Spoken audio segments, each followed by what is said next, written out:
Glória a Deus, a paz do Senhor, amados irmãos. Aqui é a missionária Marta. Vamos trazer revelação a respeito do príncipe que há de vir. Qual que é esse príncipe que há de vir? Que Daniel 9:26 fala. Esse príncipe, o anticristo, quem é e de qual povo ele sairá? A Bíblia ela nos dá detalhes a respeito disso e nos fala a respeito desse povo. Vamos compreender aos olhos da Escritura o que a Escritura nos fala e nos mostra e o que o Senhor nos revela para esse tempo. Qual é a visão que o Senhor tem em relação à manifestação do reino dele? Quem é para a salvação e quem não é para a salvação? Compreende? Glória a Deus, aleluias.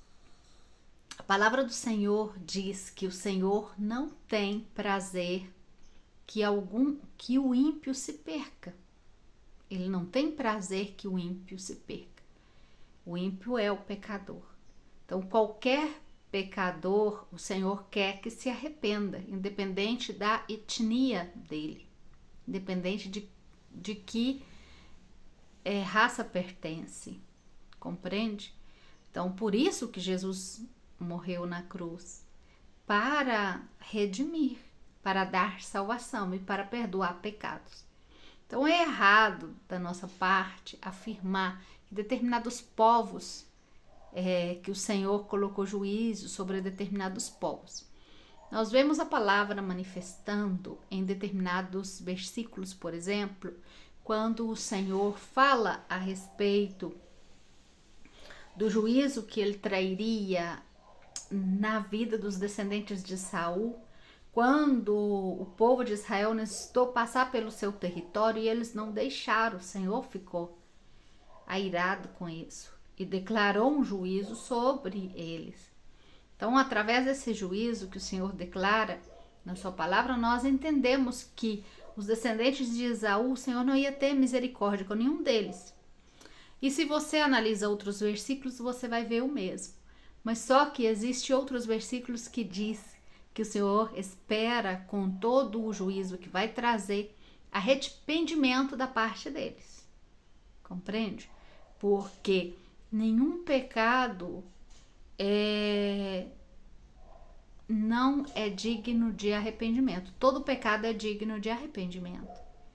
Então, na medida que esse pecador se arrepende verdadeiramente, ele é digno da redenção do sangue de Cristo que foi derramado na cruz, independente de quem ele pertence. Então você vê o Senhor declarando juízo, mas você vê a mão do Senhor também trazendo livramento desses juízos através do sangue de Cristo, para trazer a redenção. Glória a Deus por isso. Hoje é dia 18 de junho de 2025. Amados irmãos, em Daniel 9:26 fala o seguinte: depois de 72 semanas, quitará a vida do Messias, que foi o que aconteceu, mas não por si, senão e o povo de um príncipe que há de vir destruirá a cidade e o santuário. Então, aqui esse versículo é muito claro, tá falando que um povo, tá? Um povo de um príncipe é um governo, um príncipe em árabe, príncipe é emir, é um emir que vai se levantar nesse final do tempo, tá? Então tá falando do anticristo, que ele vai vir ainda, que ele não veio, mas o povo dele se levanta. E o que esse povo desse príncipe faz? Destruirá a cidade e o santuário. Esse versículo aqui, ele já aconteceu? Esse versículo aqui tem vários cumprimentos e vários tempos. Se você analisar bem essa profecia aqui. Olha, depois de 72 semanas, essas 72 semanas se cumpriram e a vida do Messias já foi retirada, que é o nosso Messias, que é Jesus, tá? Yeshua. E depois fala que o povo do príncipe que vai vir quando? No final. Mas esse povo do príncipe, o que ele vai fazer? Destruir a cidade e o santuário. Isso já aconteceu? Sim, isso já aconteceu. Essa profecia aconteceu nos anos 70, com a destruição de Jerusalém. O povo do príncipe que vai vir, que é o povo do anticristo, é onde que vai sair o anticristo, eles vêm destruir a cidade. Aí você vai falar assim, foi Roma, porque eram soldados de Roma que estavam aí. Mas se você analisa bem a história conta o cumprimento das profecias. Então, se você analisa no governo romano, o que acontecia aí? Assim como hoje, as nações, você não vê que faz alianças para proteção, para guerra? Eles fazem aliança. Olha, eu fico aliado de você, você tem esse armamento, eu tenho esse. Se acaso nos atacar, você me defende e eu vou defender você se te atacar você. Assim são. Então, nesse tempo dessa guerra, desse conflito que houve em Jerusalém nos anos 70, que aconteceu a destruição da cidade e do santuário, do templo, quem era aliado dos soldados romanos? Havia aliança, tanto de povos que estavam aí vivendo em Israel. E na época, você lembra da passagem que Pedro vai no Pentecostes, a quantidade de estrangeiros que aceitam o Senhor Jesus e se converte? Havia muitos estrangeiros em Jerusalém, como há até hoje no mundo todo, há um movimento de estrangeiros, né? Então, o que acontece, amados irmãos? Na época, o exército romano, isso é história, o exército romano, ele abria a inscrição para quem quisesse fazer parte do exército. E aí, as pessoas se alistavam. Então, haviam aí parece que cinco, que se juntaram a eles. Havia 2 em especial. E esses 2 em especial, um deles eram pessoas que se alistavam, um grupo de pessoas que se alistaram, e essas pessoas eram descendentes de árabes. Agora, o interessante que a história, se você for analisar, quem realmente invadiu a Jerusalém para destruir nesse tempo, com muita força e muita fúria, foram os muçulmanos. Por quê? Por causa de serem descendentes de Saul. Existe um versículo na Bíblia que o Senhor se queixa, através de um profeta, se queixa com Esaú. E fala com Esaú, até quando você vai guardar esse ressentimento no seu coração da primogenitura? Eu encontrei super interessante. Por quê? Porque esse versículo está falando nos tempos de hoje. Até quando descendentes de Esaú vão guardar no seu coração ressentimento contra Israel, contra Jacó, contra o seu irmão? Olha que tremendo. Por quê? Porque essa guerra é o ressentimento de primogenitura. E o desejo desse povo, desse príncipe que vai surgir, de tomar esse lugar, o lugar santo, para se assentar, para colocar o seu príncipe assentado neste lugar. E é o que Apocalipse fala. Isso tudo que eu estou falando com vocês é palavra do Senhor, é Bíblia. Existem versículos que provam isso. Como o estudo não é exatamente sobre esses versículos, eu estou só relatando, não trouxe os versículos. Eu vou falar com vocês, não sei se eu comentei com vocês, a respeito de uma visão que o Senhor me deu e vou trazer algumas revelações em relação a isso, tá? A visão que o Senhor me deu é profética e é do que vai começar a acontecer. Na realidade, já começou a acontecer. O Senhor me mostrou isso um pouco antes, né? Quer ver? Quando que o Senhor me mostrou isso? Eu tenho uma data aqui. Deixa eu ver. dia 3 de junho, que eu escrevi sobre isso. Então o Senhor deve ter me mostrado dia 1º de junho, mais ou menos, porque foi num domingo que o Senhor me mostrou essa visão e trouxe claridade a respeito disso. Então, até então, o Irã não havia começado a guerra com Israel. Amados irmãos, a visão foi o seguinte: eu fechei os olhos e elevei meu espírito em oração, e eu vi em pé, com as costas na parede, fazia uma fila, esperando a sua vez. A mortandade. E foi muito tremenda essa visão, porque eu vi a morte fazendo fila, não a morte necessariamente. O Senhor disse mortandade. O Senhor me disse, essa é a mortandade, esperando o seu tempo para entrar em ação. Então foi muito tremendo, porque eu vi esse ser, era como um ser, tá? Na realidade, a mortandade é um espírito, mas o Senhor me mostrou ela como um ser com uma vestimenta toda negra e com um capuz negro que cobria todo o seu rosto. Mas na minha visão, eu olhava dentro para ver o que havia aí, e eu via um buraco negro vazio, não havia nada aí dentro. Um nada absoluto dentro da mortandade.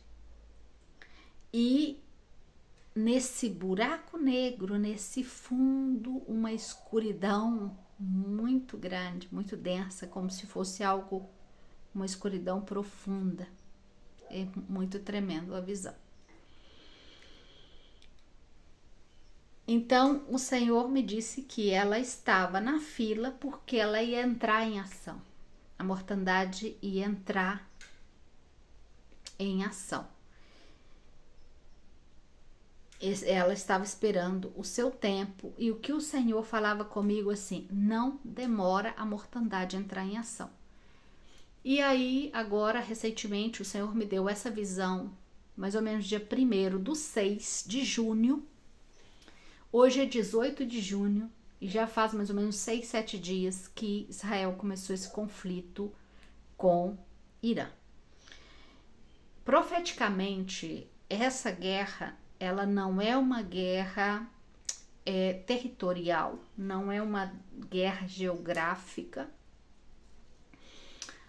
não é uma guerra luta por dimensão, não, território.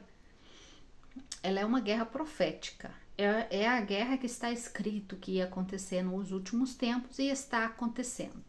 Então isso significa que ela não vai parar, tá? Ela não vai parar. Por quê?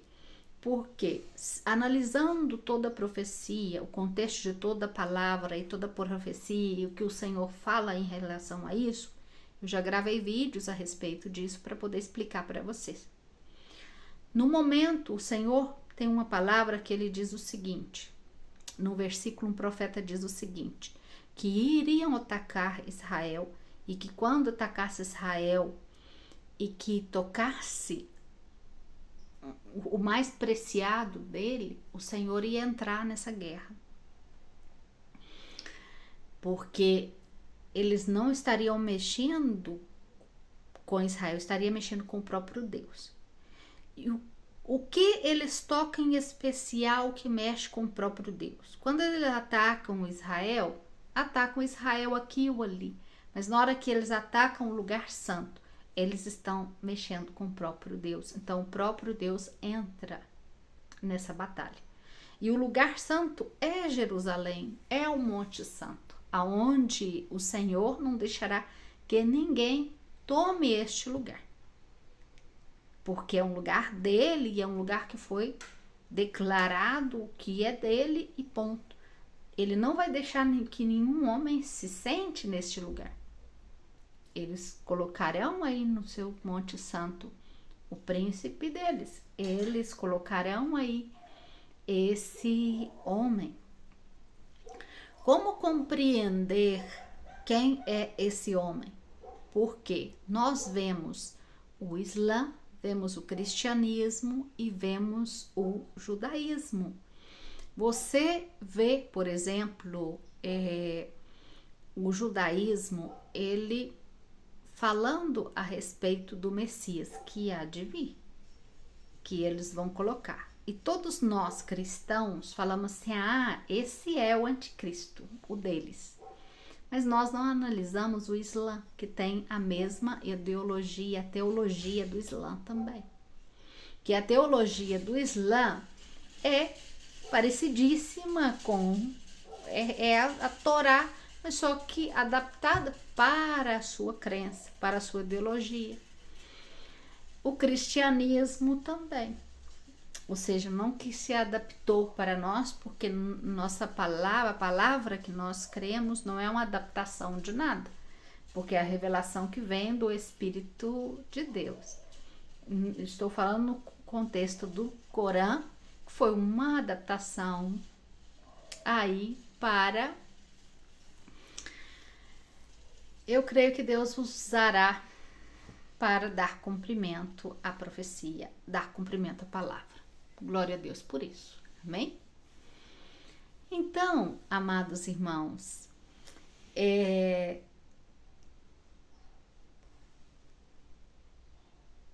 por isso que muitos irmãos não compreendem quem verdadeiramente é o anticristo e crê no que aprenderam. Vamos analisar a respeito disso para ver o que a palavra fala a respeito disso, porque a palavra ela fala e ela é muito clara. Há várias profecias da parte do Senhor que Ele nos deixa claro isso. Vamos começar a ver em Naum. Naum fala assim, ele ameaça o mar e o faz secar. Esgota todos os rios. Baçã será destruído. Baçã será destruído? Quem é Baçã? E o Carmelo e a flor do Líbano foi destruída. Quem é a flor do Líbano e quem é Baçã? Quem são estes? Que a profecia Naum está falando nessa profecia. A quem ele se refere? Por que flor do Líbano? O que tem lá? E dependendo dos versículos, aqui a flor do Líbano é o cedro do Líbano, conhecido por ser forte em relação à sua força e à sua grandeza e longevidade, tá? Então é algo que é forte, que se mantém forte, que é grande e que tem anos vivendo, vem através dos anos vivendo aí. E o Senhor está prometendo destruição especificamente a algo que vem já através dos tempos. Mas o Senhor aqui revela uma região também. Está falando do Líbano e está falando de Baçã. Baçã é um lugar, é uma localidade. Baçã, você vai ver a Bíblia falando de Baçã e falando de Golã também. E é muito interessante porque isso nos revela também o anticristo, a etnia do anticristo. Naum fala a respeito da profecia sobre Nínive e fala o livro da visão de Naum de Elcos. Se eu me engano em alguma palavra é porque eu estou lendo em espanhol. Vocês podem buscar no dicionário aí. Fala assim, Jeová é Deus ciumento, né? Zeloso e vingador. Jeová é vingador e cheio de indignação. Se venha dos seus adversários, ele guarda a sua ira para os seus inimigos. Jeová é tardio para irar e ele é grande em poder. E não terá por inocente o culpado.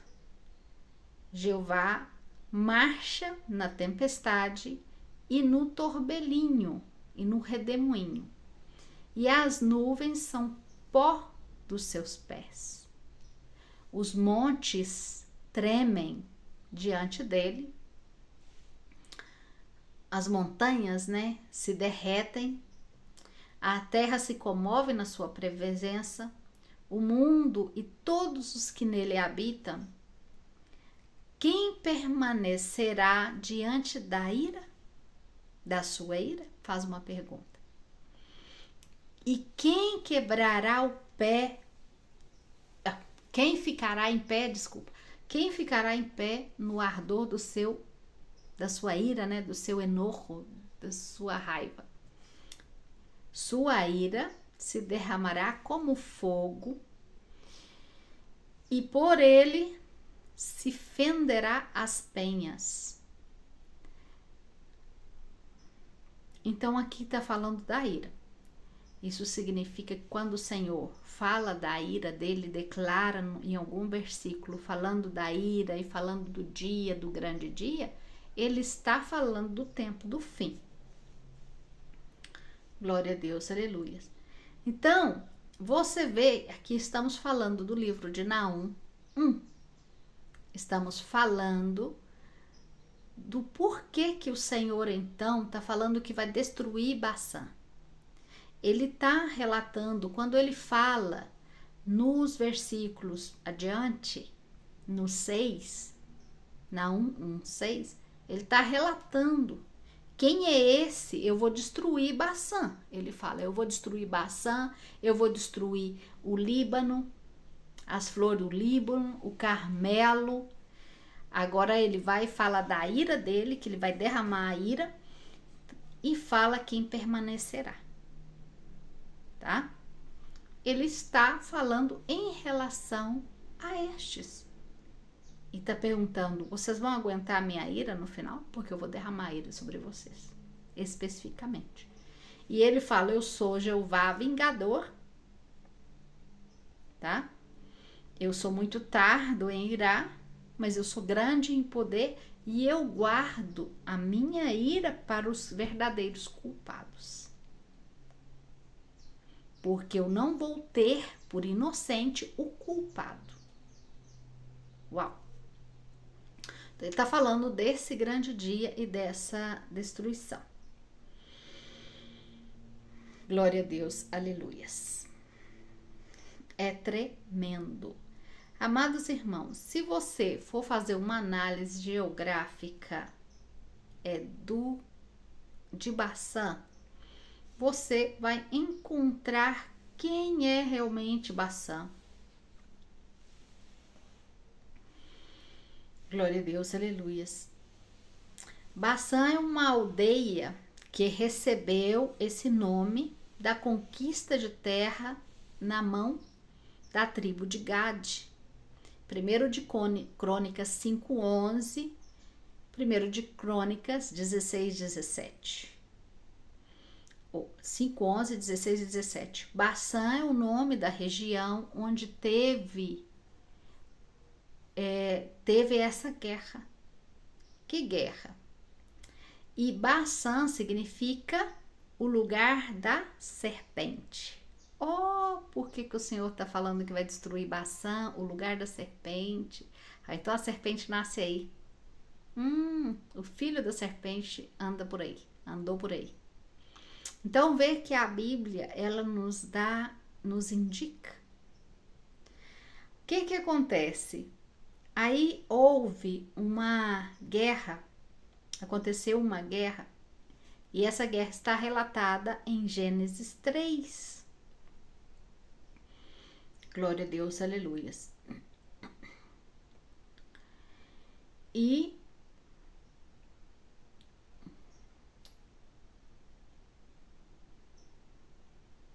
deixa eu ver outro que... Aqui, ó, em Crônicas 5, fala assim no 11. E os filhos de Gade habitaram em frente deles na terra de Baçã até Salca, falando da região que os filhos da tribo de Gade viveram. 1 de Crônicas 5,16 fala assim: habitaram em Galade, em Baçã e em suas aldeias, e em todos os lugares de Saron, até sair deles. Todos estes foram contados por suas gerações nos dias de Jotã, rei de Judá, e nos dias de Jeroboão, o rei de Israel. Aí vai nos mostrando que a tribo de Gade, ela tomou esse lugar no tempo dessa guerra, ficou com esse lugar.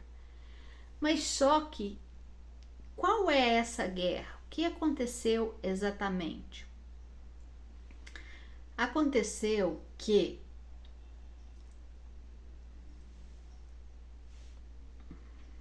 Abraão, há um tempo atrás, o que aconteceu? Houve uma guerra em Sodoma e Gomorra e levaram cautivo a Ló, o sobrinho de Abraão. Sobrinho de Abraão, Abraão vai, conversa com os reis de Sodoma e Gomorra e diz que ele, com seus servos, ele vai resgatar o seu sobrinho e vai guerrear. Os soldados não estavam dando conta dessa guerra. Abraão foi com seus servos e ele vence. E ele pega todo o ouro e todos os pertences que esses que invadiram a Sodoma e Gomorra levaram com eles. Abraão vem para devolver esse tesouro nas costas. E quando ele vem para devolver, o rei de Sodoma diz para Abraão: essa é a tua recompensa, eu não vou receber nada, você fica com essa riqueza para você, como ingratitude de haver libertado todos os nossos cidadãos que foram com eles, prisioneiros. Então, o que acontece? Abraão vai, conquista esse território. E conquista esse território. Abraão está carregando esse ouro voltando para casa. E há livros que falam que dentro desse tesouro havia 144 pérolas no meio desse tesouro. E essas 144 pérolas, quando o Abraão está levando esse tesouro nas costas para ir para casa, aparece um homem que nunca foi encontrado descendência. Aparece um homem que não é encontrada descendência, que não tem, a Bíblia diz que não tem início de dias e nem final de dias, que se chama Melquisedeque. Depois vocês investigam sobre isso. E Abraão entrega os dízimos para Melquisedeque, entrega as primícias, entrega as 144 pérolas para Melquisedeque. Quando eu soube desse texto, eu me maravilhei, porque 144 pérolas fazem referência aos 144 mil, que também são primícias no altar do Senhor. Glória a Deus. Não é essa a ensinança hoje. Glória a Deus, aleluias. Então, voltando aqui, Abraão vai e conquista essa terra. Mas só que o que acontece? Eu vou dar a explicação e vou ler alguns textos bíblicos. O que acontece? O interessante de tudo isso, que o Corão, que é o livro sagrado dos muçulmanos, do Islã, eles também têm esses textos de Deuteronômio 3, que fala a respeito dessa conquista de Baçã, do território de Baçã. Nesta época,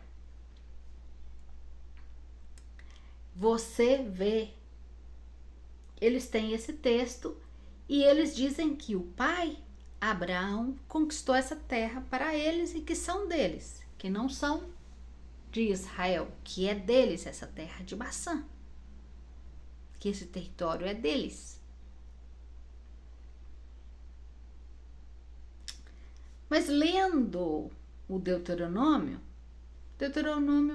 é bem claro porque fala que é de Israel essas terras. Glória a Deus, aleluia.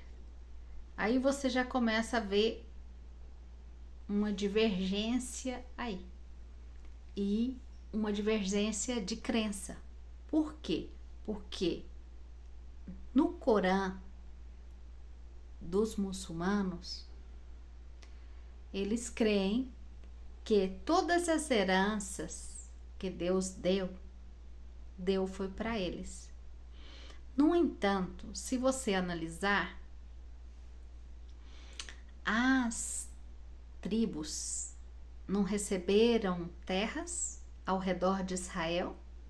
Se você vê no mapa, por exemplo, você vê Judá, você vê Gade, você vê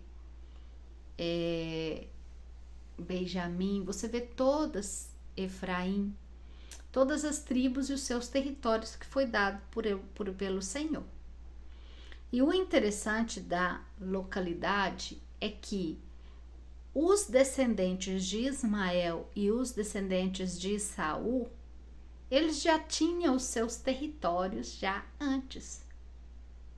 E não foi tomado especificamente deles nenhum território nessa época, porque eles já tinham o deles. Glória a Deus, aleluia. Então, amados, e o que eles fizeram com as guerras? Com as guerras, eles foram tomando territórios, como era e como é, para mostrar para vocês.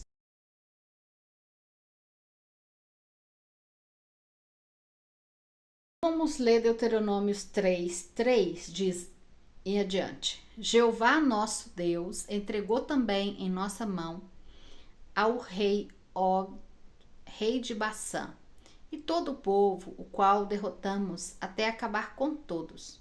E tomamos então as suas cidades, e não ficou cidade que não tomássemos. 70 cidades, toda a terra de Argob, o reino de Og, em Baçã, porque unicamente Og, rei de Baçã, havia ficado do resto dos gigantes. Baçã era a terra dos gigantes. Agora olha que interessante. Baçã está próximo do Monte Hermon. O Monte Hermon está escrito em Gênesis. Quando os anjos descendem para a terra e começam a olhar em toda a região de Baçã, aí perto de Baçã, há outras regiões também, aí pertinho do Monte Hermon. Gênesis 6. Eles começam a admirar as filhas dos homens e eles se apaixonam pelas filhas dos homens e têm gigantes. Gênesis 6, leia, para que vocês compreendam. Então, o que acontece? Começa a nascer gigantes na terra. Então, aqui está relatando dos gigantes que ainda existiam. Então, está falando que o rei dessa terra, o rei de Og, o reino de Og em Baçã, era um gigante, tá? Sua cama, uma cama de ferro, Aí fala, não está em Rabá os filhos de Amon? Faz uma pergunta. É muito interessante como o Senhor faz os profetas profetizar. Nos deixa enigma e às vezes coloca coisas que não têm coerência. Por quê? Porque quer que nós ampliemos nossa visão e está nos mostrando sinais.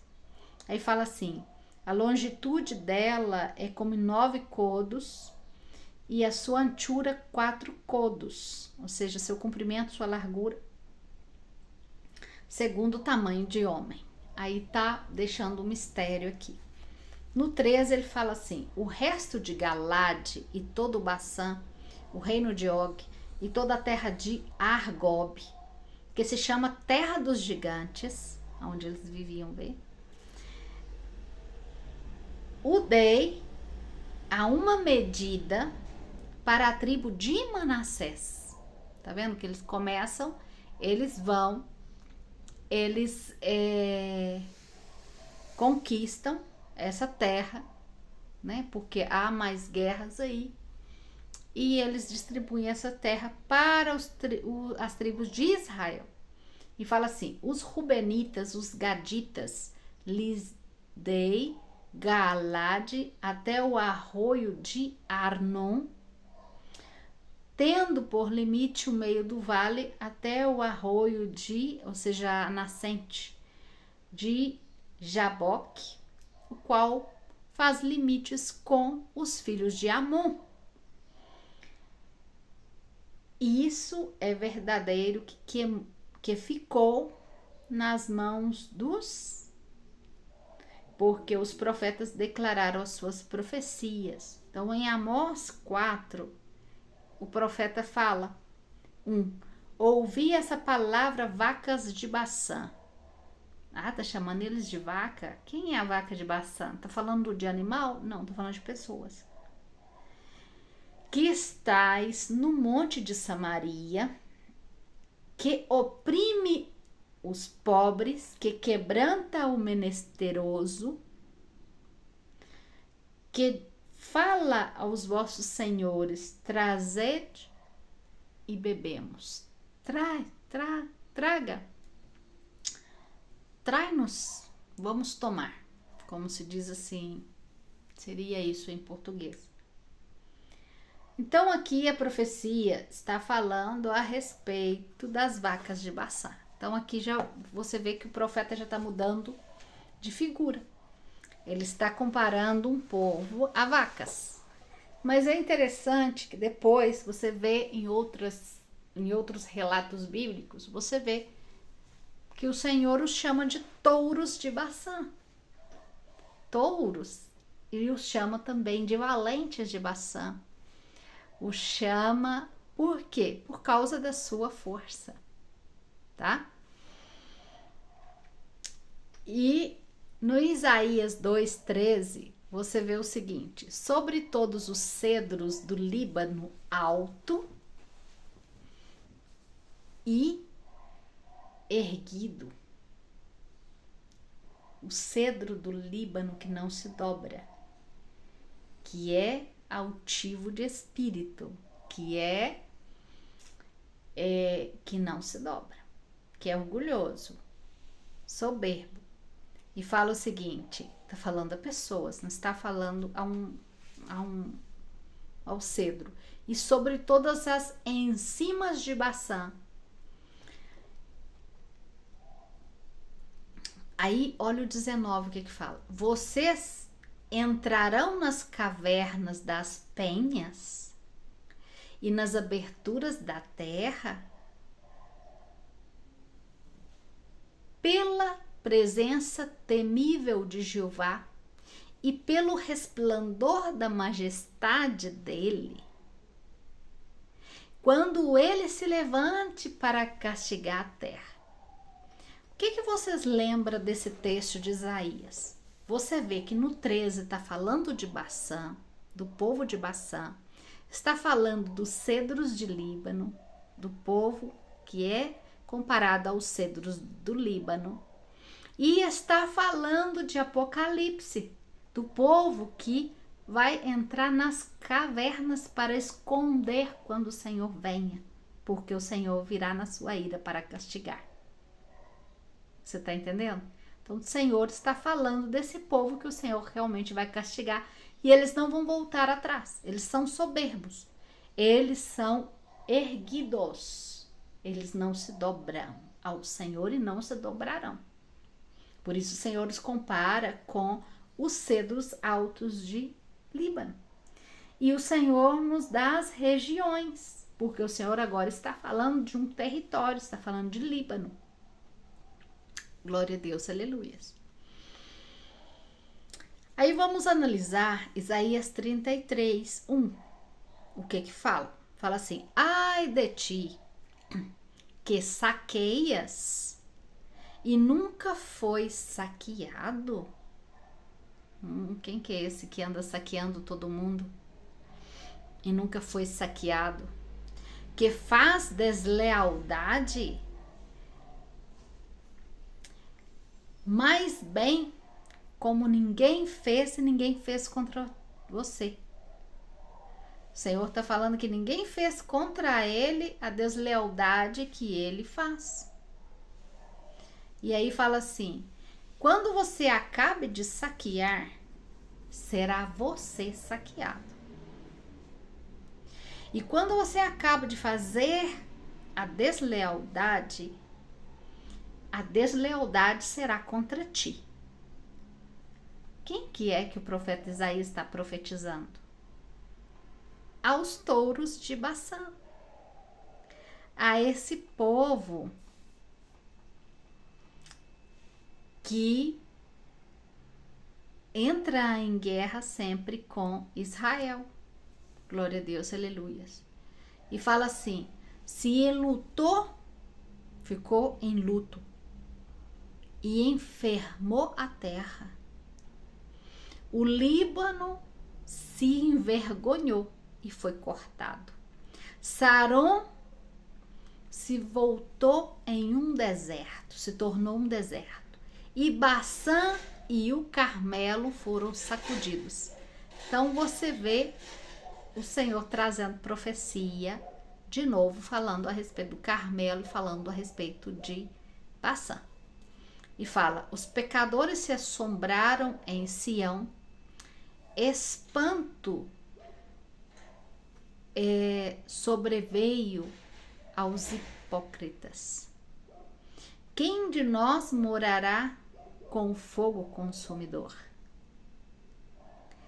Está relacionado a esse povo. Quem deles que anda espalhando terror sobre a terra, que a única coisa que passa na cabeça deles é conquistar territórios, conquistar um lugar santo e matar a qualquer custa em prol de conquistar. Não tem medo. Por que o Senhor os compara com Baçã, com touros? Porque o touro irado, ele não volta atrás. Um touro com ira, ele não volta atrás. Então, amados, quem poderá morar deles com o fogo consumidor? Quem é o fogo consumidor? Jeová. Jeová é o fogo consumidor, não é? Quem pode morar com o fogo consumidor? Somos nós que estamos na presença do fogo consumidor, porque é um fogo que não apaga. E se eu estou na presença dele em santidade, esse fogo não me queima, tá? Esse fogo do Espírito de Deus, ele não me queima. Mas a estes pecadores, eles não poderão morar com fogo consumidor, porque serão queimados. Então existe um povo que realmente vai ter que esconder, eles vão esconder, porque eles sabem que vão ser queimados nesse tempo, entende? Quem de nós habitará com as chamas eternas? Nós que somos na presença dele habitaremos, mas eles não. E aí fala assim: o que caminha na justiça e fala o reto, esses habitarão. O que aborrece a ganância, o ganho com violência, o que sacode as suas mãos para não receber coetio, não saberia traduzir essa palavra, o que tapa os seus ouvidos para não ouvir propostas sanguinárias e violentas, o que cerra os seus olhos para não ver coisas ruins. Glória a Deus, aleluia. Agora vamos analisar o Corão. O que o Corão fala? Eu peguei um texto do Corão. Vamos ver. Acho que não vai dar para você ver porque a câmera está ao contrário. Mas aí você vai ver aqui Corão. Ao contrário. Vamos ver o que eles estudam e o que o Corão os incentiva. Esse aqui é o kafir no Corão, tá? É parecido com a Bíblia, tem os seus versículos, os seus capítulos, tá? Então vamos lá.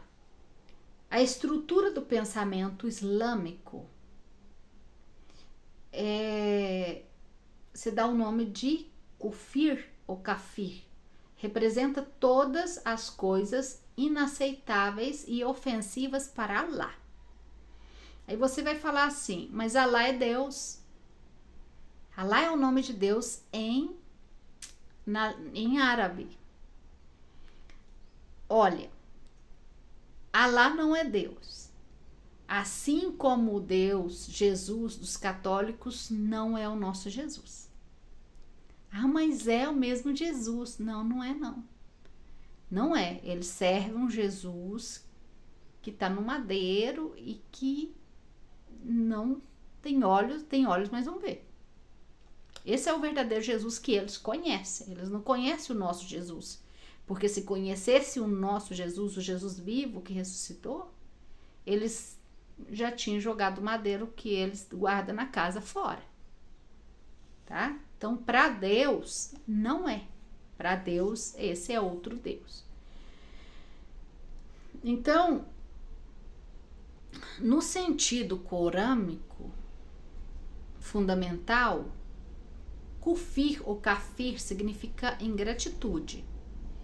Sem embargo, o Corão contém muitas leis que proporcionam definições mais detalhadas. Assim podemos encontrar que o kafir é um dever. Então, vamos ler o versículo, tá? 8:12. Diz assim. Cadê? Quando o vosso Senhor inspirou os anjos, eu estou com vosotros.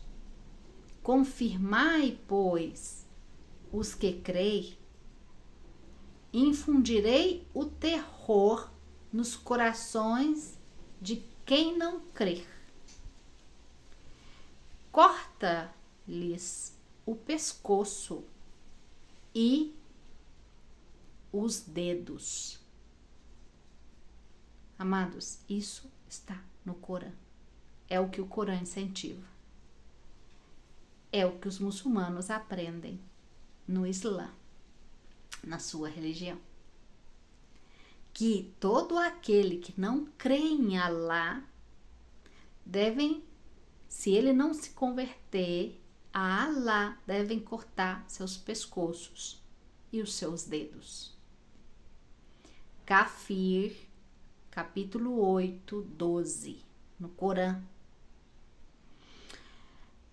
E aí tem vários outros, mas eu vou ler o outro que está no capítulo 5:33.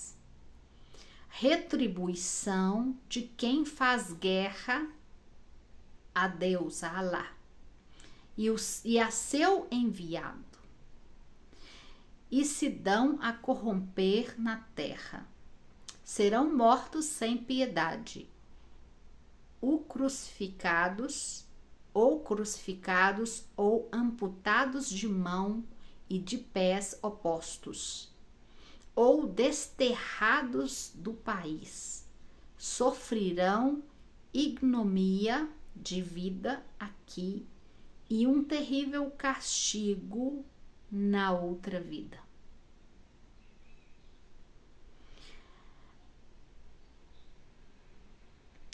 E eles têm nós como infiéis. Os cristãos e os judeus são os inimigos de Alá, tá? Nós somos os infiéis, os que não acreditam em Alá. Por isso, em prol da sua religião, eles vão guerrear. Porque eles têm o Mahdi, que é o seu príncipe, que também necessita sentar no lugar santo. Eles creem isso. Outra coisa que o Corão crê é o seguinte, que uma vez que conquistaram um território, esse território é deles para sempre. Então eles creem que Bassã é deles e Bassã será deles para sempre. Por isso que o profeta fala da destruição de Bassã e da destruição do povo de Bassã. Agora, você vê, por exemplo, quando aconteceu a guerra da destruição do templo no ano 70 depois de Cristo, eles estavam também aí. Foi em comum acordo com Roma. Então, quando você olha para a história e vê Roma aí, todos falam assim, o anticristo vai vir de Roma, porque foi Roma. Mas na realidade não. Eles estavam em aliança com Roma. Então destruíram aí. Então esse é o povo do príncipe que vai vir. Esse é o povo do anticristo que vai vir. O verdadeiro anticristo que vai vir virá deste. E por que não é o Messias de Israel? Porque o Messias de Israel, realmente Israel vai levantar o Messias. Mas o Messias de Israel não necessitará tomar esse lugar. E Apocalipse fala que esse príncipe que vai vir, ele tomará esse lugar e se assentará, tá? Então esse lugar vai ser tomado. Se é príncipe de Israel, se é alguém de Israel, não é necessário tomar porque já está na mão do povo esse poder. Então é só chegar e entrar aí. Não, a Bíblia ela faz uma referência de que o anticristo vai tomar esse lugar santo, tá? Por que tomar? Porque não é dele. Então ele vai tomar propriedade de algo que não é dele. E a palavra do Senhor fala que isso será em guerra. O Corão fala que seria em grande tribulação, em guerra, em conflitos que iria manifestar o Mahdi. Agora, dentro da profecia de Israel, dentro do que os judeus acreditam, o Messias de Israel, que eles esperam, vai manifestar, ou seja, Messias não, desculpa, a construção do terceiro templo ia ser em momentos de conflitos, assim como foi na época de Josué, será agora novamente. Então, por isso essa guerra toda, para produzir, para colocar em ação a profecia. Mas eles estão colocando por força própria. Não, é a força de Deus que está colocando, porque está no tempo, e o tempo é de Deus, o relógio é de Deus. Não estamos no tempo do cumprimento dessa profecia, sim, porque todos os versículos bíblicos vão mostrar para esse tempo. Em relação às 70 semanas de Daniel, quando você for analisar, em relação ao florescimento da figueira, os 80 em relação a Salmo 90:10, que fala a respeito da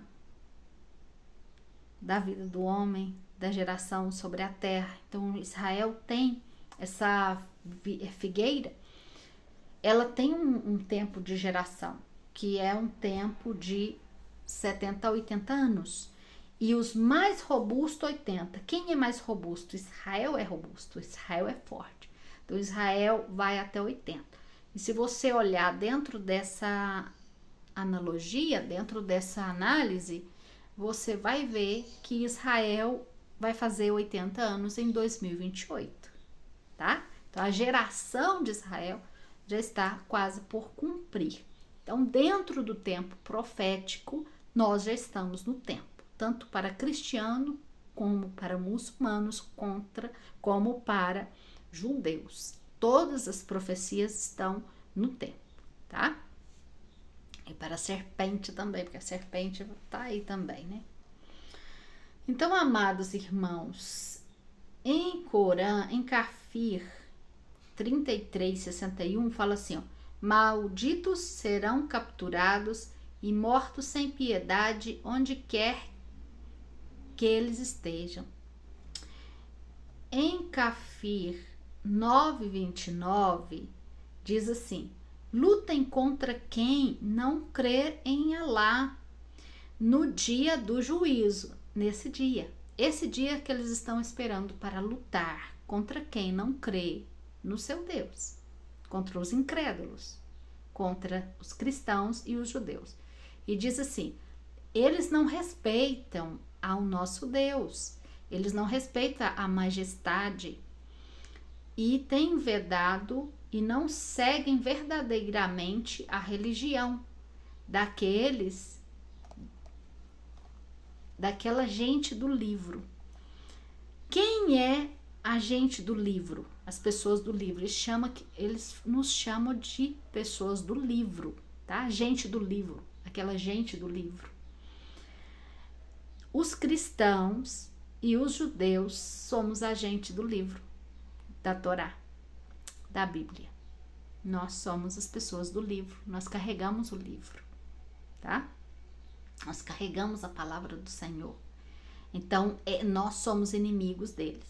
Eu vou ler de novo o versículo do Corã para vocês entenderem o que o Corã fala de nós. Lutem contra quem não crê em Alá no dia do juízo, no tempo final. Nesse tempo que vai vir, eles lutarão contra nós. Eles não respeitam a Deus nem a sua majestade. Eles não seguem a verdadeira religião, aquela gente do livro.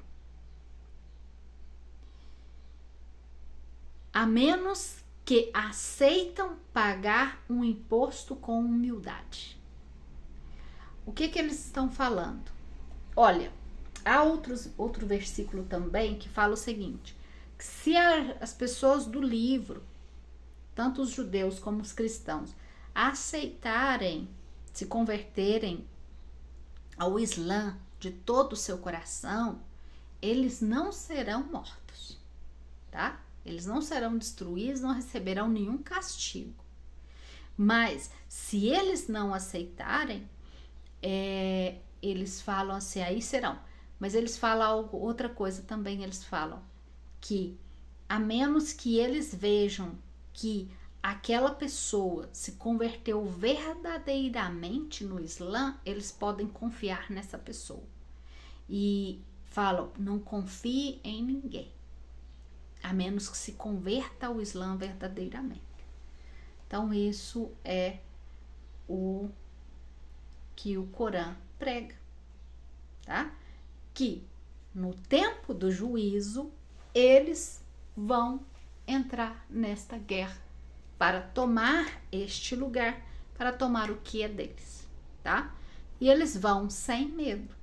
No entanto, amados, eu falei um pouco da profecia, li um pouco os versículos para vocês entenderem um pouco. Talvez vocês não entendam completamente, porque realmente é muito difícil compreender tudo isso e gera dúvidas. Por isso eu peço para estar em espírito orando ao Senhor, para que o Senhor confirme os seus corações, e pesquisem também e leem a Bíblia e comecem a entrar na presença do Senhor, porque a vinda do Senhor está, tá?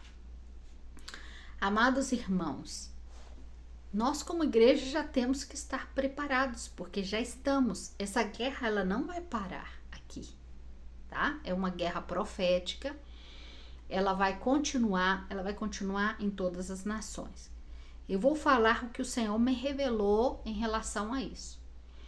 Busca na internet e vê quantos muçulmanos há no mundo inteiro com essa ideologia, com essa teologia na cabeça. Essa é a teologia que eles têm na cabeça, tá? O que acontece?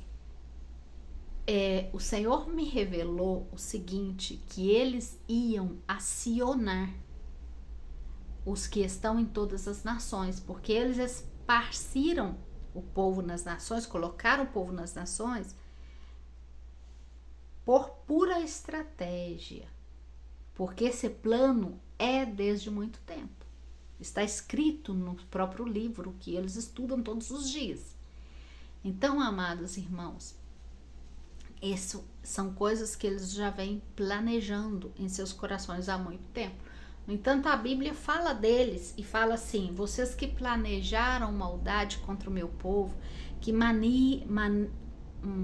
depois eu vou trazer um estudo sobre isso, falando desses versículos, que maquinam o mal contra o meu povo, vocês que fazem reuniões para ir contra o meu povo, eu vou agora contra vocês. É tremendo quando você lê esse versículo entendendo o que exatamente o Senhor está falando e para que tempo o Senhor está falando. Então, amados irmãos, estamos num tempo profético tremendo. Tremendo, tremendo. E o Senhor me revelava que eles vão acionar, vão dizer, olha, esse governo está me fazendo frente aqui, vamos dar um jeitinho. E são pessoas que não têm medo. E em favor de Alá, eles matam e morrem. Compreende? Então, o que acontece? Nós como igreja, a igreja de hoje, você olha para a igreja hoje. Olha para você. Realmente está preparado para tudo que vem? Você como irmão, você sabia de tudo isso e sabia que nós já estamos nesse tempo? Porque o que vem é tremendo. Está vendo devagarinho pelas nações do Oriente. Agora vai passar por os Estados Unidos, porque Irã vai começar a atacar os Estados Unidos. Um líder do Irã disse essa semana, que iria acionar os crentes do Islã que vivem nos Estados Unidos para começarem a atuar. Como você pensa que vão atuar? Então, amados, eu pergunto, irmãos, vocês estão preparados para o que vem? Os seus pastores têm preparado vocês para a vinda do Senhor? Porque o Senhor, ele trairá resgate para muitos, e muitos que estão santificados, lavados e remidos verdadeiramente em santidade, vão ser guardados dessa prova, dessa tribulação que vai vir. E muitos que não se prepararam, que foram imprudentes, que não guardaram o azeite, vai passar pela grande tribulação e vai ter que enfrentar toda essa prova tremenda.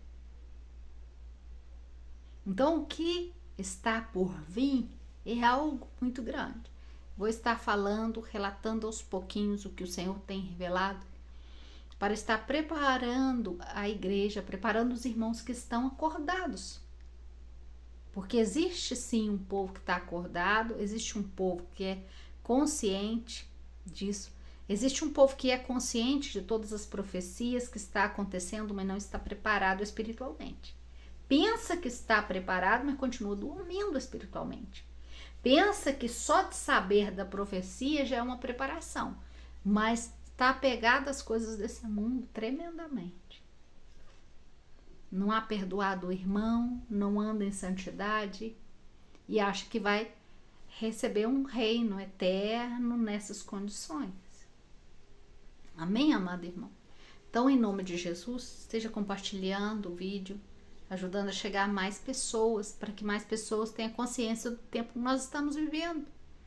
Para de duvidar do tempo que nós estamos vivendo e ter medo de compartilhar as coisas se você não tem coragem de ir na rua pregar, se você não tem coragem de ou não pode, porque às vezes não é porque não tem coragem, é porque não pode, ou não é porque não pode ou tem coragem, é porque não sabe como fazê-lo, mas tem no seu coração a vontade de proclamar a palavra.